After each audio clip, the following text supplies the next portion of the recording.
C'était hier soir la date limite pour la France pour transmettre son budget à Bruxelles, ce qui a été fait en temps et en heure. Marine Le Pen, bonjour. Bonjour. Vous êtes présidente du Front National. On ne sait pas à quelle sauce la France, le budget de la France va être accommodé. Probablement une sauce aigre-douce.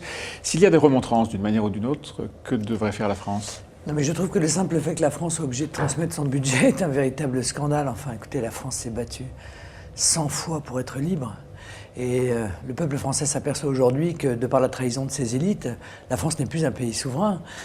Nous sommes humiliés, obligés d'aller réclamer l'approbation d'instances non élues qui peuvent nous sanctionner, y compris d'ailleurs avec des sanctions financières qui peuvent aller jusqu'à des milliards d'euros. Ouais. Ça, c'est en cas extrême. Hein. Non, pas en cas extrême, au cas où on ne respecte pas les exigences de la Commission européenne. Donc vous trouvez ça scandaleux ? Que devrait faire la France s'il y avait des remontrances ? Mais la France ne devrait pas soumettre son budget, tout simplement, simplement, car nous sommes... Ouais. Non mais d'accord, mais eh bien, elle ne tient pas compte des remontrances. Voilà, moi je suis pour la sortie de l'Union européenne. Je pense qu'on est allé beaucoup trop loin. Je pense que le seul moyen de retrouver notre liberté, notre souveraineté, et d'ailleurs de pouvoir mener une véritable politique qui sorte de la stupidité intégrale de cette politique économique imposée par l'Union européenne, c'est par référendum de demander aux Français, en leur donnant les clés, en leur disant voilà, moi on ne peut pas régler le problème de l'immigration à cause de l'Union européenne. On ne peut pas régler le problème de l'économie à cause de l'Union européenne. On ne peut pas régler le problème de la concurrence internationale déloyale à cause de l'Union européenne. Si l'Union européenne continue dans cette voie-là, alors il faut en sortir. Sortir de l'Europe, sortir de l'euro aussi. C'est la même chose, enfin, c'est le bébé. La même chose, ouais. Vous dites qu'on a perdu notre souveraineté budgétaire vis-à-vis de l'Europe. On n'a pas perdu notre souveraineté vis-à-vis des marchés. Non, mais on a perdu notre souveraineté vis-à-vis de ceux qui nous prêtent de l'argent, au fond. Mais vous savez pourquoi on dit les marchés, mais c'est ceux qui nous prêtent de l'argent. Mais le problème, il n'y a pas de souveraineté à l'égard des marchés.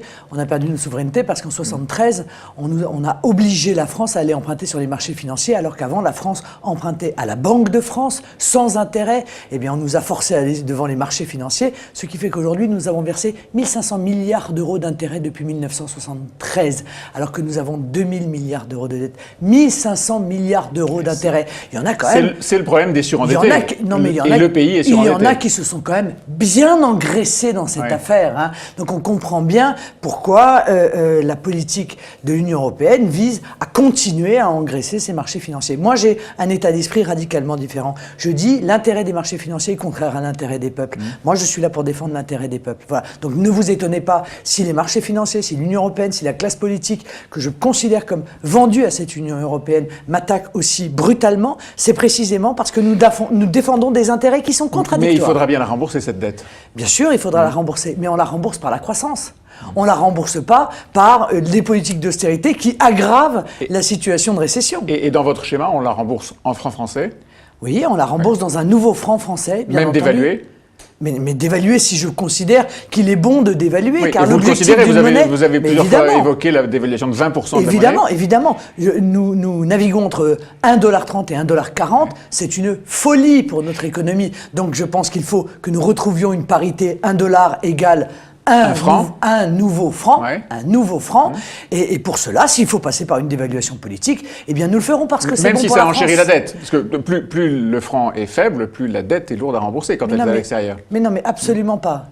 97% de la dette est en contrat de droit français.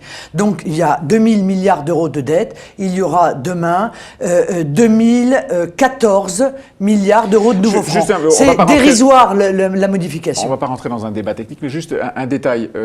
Imaginons que vous êtes présidente de la République, la France sort de l'euro.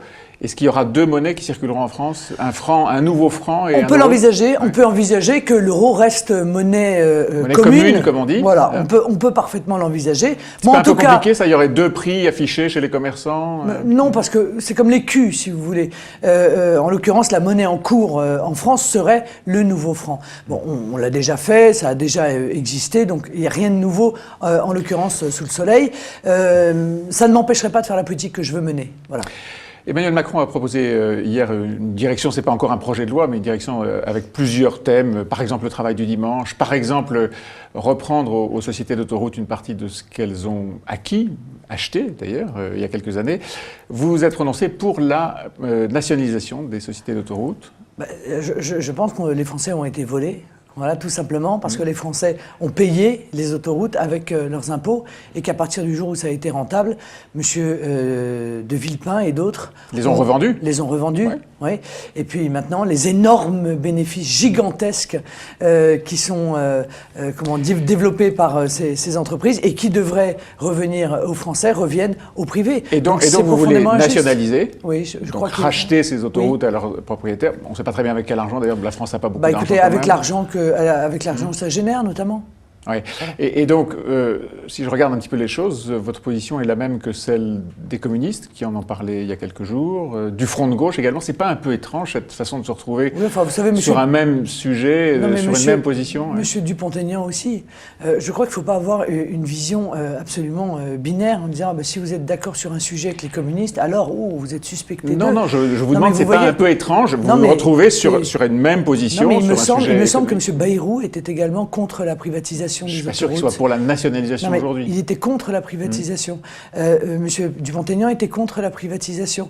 Nous sommes contre la privatisation, sauf que nous sommes les seuls courageux. C'est-à-dire que nous refusons de dire on est contre, mais à partir du moment où on nous l'a imposé, maintenant on l'accepte. On veut, encore une fois, que le peuple français reprenne la main. Et la volonté politique, elle existe. Et la puissance politique, elle existe. Le tout, c'est qu'à un moment donné, on explique que c'est pas l'économie qui dirige le pays, que c'est la volonté populaire, car ce n'est pas la volonté politique seulement, c'est la souveraineté populaire qui est la source de toute décision. Est-ce que, et je reparle de la loi Macron, est-ce que les corporatismes sont un obstacle à cette volonté populaire? Je ne sais pas ce qu'il appelle les corporatismes. Je me méfiais quand M. Macron parle de corporatisme. Il parle des professions réglementées, et ces professions réglementées, évidemment, se défendent dans une sorte de réflexe corporatiste. Est-ce que c'est un obstacle à la volonté populaire? Moi, je conteste formellement cette analyse. M. Macron ment lorsqu'il dit cela. Lorsque les pharmaciens se battent contre la déréglementation qu'on veut leur imposer, ce n'est pas pour défendre leur intérêt. C'est tout simplement parce que si demain on transfère à la grande distribution tout l'aspect rentable d'une pharmacie, alors il n'y aura plus de pharmacie.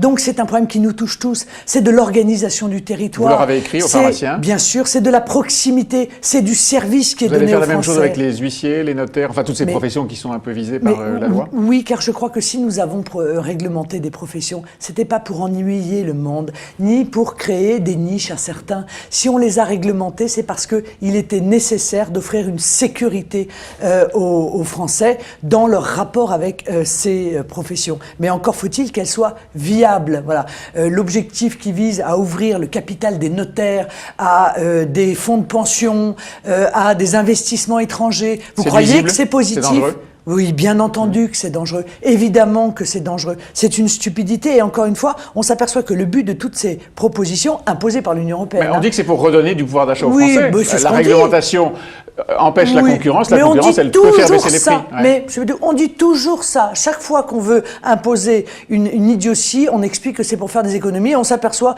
après qu'en réalité, il y a zéro économie et qu'au contraire, on y a perdu. Bon, il s'agit, dans l'esprit de M. Macron et dans l'esprit de la Commission européenne, de créer encore des marchés nouveaux aux multinationales, à la grande distribution. Je suis contre ce principe. Alors à propos d'économie, le gouvernement annonce des économies budgétaires du côté des armées, avec la fermeture du Val-de-Grâce, qui est un peu emblématique, mais aussi la fermeture d'un certain nombre de sites militaires. Est-ce qu'il faut faire des économies sur la défense? Sûrement pas. Et sûrement pas en ce moment. Moi, je suis pour la constitutionnalisation du budget de l'armée. Je pense que l'armée est systématiquement la variable d'ajustement des politiques budgétaires pour une raison simple, c'est que c'est la grande muette. Et puis parce qu'elle dépense beaucoup d'argent quand même. On est aujourd'hui, on mène 3 guerres. Non, mais ça n'est pas vrai. Elle ne dépense pas beaucoup d'argent et les investissements qui sont faits dans l'armée, on sait que ce sont des investissements qui entraînent des retours qui sont probablement les plus importants de toutes les politiques publiques. C'est pas un endroit sur lequel l'Europe pourrait avoir son mot à dire. Je veux dire, l'Europe est un continent qu'il faudrait défendre au même titre que la France. Ce ne serait pas intelligent d'avoir une armée européenne? Mais sûrement pas. Voilà, sûrement pas. Et vous voyez bien que dans les différents conflits qui ont existé, et donnez-moi un seul où l'ensemble des pays de l'Union européenne ont été d'accord. Mais peut-être que la France s'en est pas préoccupée. Non, mais c'est pas le problème. On n'était pas d'accord. Voilà. Donc, quand l'un veut partir en Irak et l'autre non, comme ça s'est passé il y a quelques années, qu'est-ce qu'on fait? On coupe les porte-avions d'eux, on coupe les régiments. Bon, et de toute façon, une armée, c'est un un élément de la souveraineté d'un pays. Et on n'y touche pas. Comme une monnaie, on n'y touche pas. Et surtout, on lui donne les moyens. Aujourd'hui, elle n'a pas les moyens, donc ça veut dire que nos personnels sont mis en danger, et ça, c'est profondément inadmissible. Donc pour éviter les fluctuations d'une majorité à l'autre, je suis pour la constitutionnalisation du budget de l'armée. Au moins, les choses seront claires et nos militaires seront tranquillisés. Aujourd'hui, le patron d'une des premières entreprises de France, EDF, va changer. Oui. Il va être son successeur, le successeur d'Henri Proglio va être nommé par François Hollande. Si vous étiez présidente de la République, vous prendriez à votre charge la nomination des patrons d'entreprises publiques? Bah oui, je crois que c'est la moindre des choses, c'est tout à fait Même légitime. si c'est de la politique? Mais ça ne change rien, le problème n'est pas là. L'intérêt de l'entreprise peut être de ne pas avoir forcément quelque chose qui ressemble à un choix politique. L'entreprise publique, par définition, doit répondre à une politique qui lui est impulsée par le pouvoir politique. Comprenez? Et par conséquent, je suis absolument pas choqué de cela à partir du moment où les orientations qui sont données à ces entreprises publiques ont vocation à aller dans l'intérêt des Français. Voilà, c'est ça ce que l'on attend d'une entreprise Donc publique. si vous étiez présidente, vous changeriez par exemple ceux des présidents d'entreprises publiques qui ne sont pas sur la ligne que vous imposeriez? Oui, ou qui ne voudraient pas mettre en œuvre la politique que je réclame. C'est pas pour ça que je prendrais des gens qui sont encartés dans mon mouvement ou dans un mouvement ami. C'est pas le but. Mais l'objectif, c'est qu'effectivement, ils obéissent, si vous voulez, aux grandes orientations qui sont impulsées par le politique. Parce que le politique tire sa souveraineté du peuple. Parce que c'est son droit. Vous êtes présidente du Front National, je le disais. Pour combien de temps? Non pas la présidence, mais le nom. Front National, il y a un débat sur le nom. Il semble que ce soit vous qui l'ayez lancé ou qui ait laissé ce débat prospérer à nouveau. Et ça choque Jean-Marie Le Pen? Pas vraiment, mais enfin bon, on ne sait jamais comment les débats émergent. Voilà, en tout cas, il est là, et en effet, ça choque Jean-Marie Le Pen. C'est un oui, problème. Moi j'ai toujours pensé que c'était pas un sujet tabou, le nom du Front National. Vous savez, le Front National, c'est un outil. Ça l'est pour Jean-Marie Le Pen. Ce que je vois de ses déclarations, d'accord, ça a l'air de choquer on a chacun profondément. le droit d'avoir son opinion. Ouais. Mais moi je considère qu'un parti politique est un outil. Ça n'est pas une fin en soi, et que cet outil doit être le plus performant possible pour arriver au pouvoir, parce que c'est ce qu'attendent les millions de Français. Qu'est-ce que vous voulez? Ils attendent de nous que l'on mette en œuvre la politique qu'ils ont choisie. Bon. J'ai juste dit, nous allons faire un questionnaire.